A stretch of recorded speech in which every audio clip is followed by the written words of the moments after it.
Yaponiyaga kilo tayfuni yaqinlab qoldi. Shu bilan o'lkada bir mavsumda 17 marta kuchli tayfun bo'ldi. Meteorologlarning aytishicha, tayfun soatiga 25 chaqirim tezlikda shiddatli yomg'ir va bo'ron bilan kelmoqda. Shamolning tezligi sekundiga 35-50 metrni tashkil qiladi. Tabiat hodisasi o'lkaga 11 sentyabr kuni kelishini mutaxassislar taxmin qilishmoqda. Undan keyin Xokkaydo oroliga o'tadi. Yaponiyaga kilo tayfuni bilan birga hatto tropik quyuni ham yaqinlashmoqda.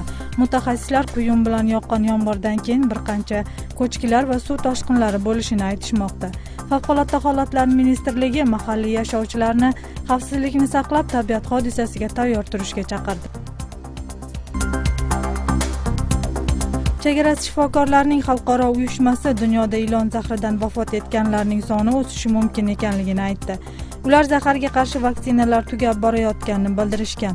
Dunyo bo'yicha yil sayin ilon chaqib 100 mingdan oshiq kishi vafot etadi. Ularning ko'pchiligi Afrika davlatlarida ro'yxatga olingan. Mazkur guruh a'zolari foydalanayotgan ilon zahriga qarshi vaksinaning yagona turi bo'lgan. Hozirgi kunda ularning zaxirasi ham tugamoqda.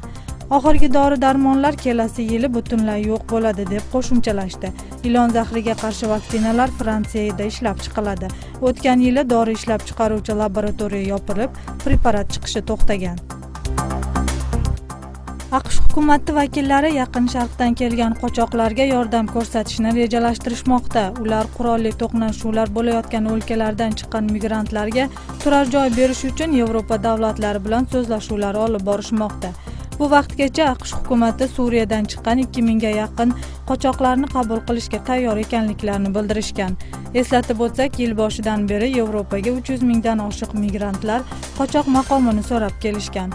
Hozirda Germaniyaga joriy yil yakunigacha 800 ming muhojir kelishi kutilmoqda.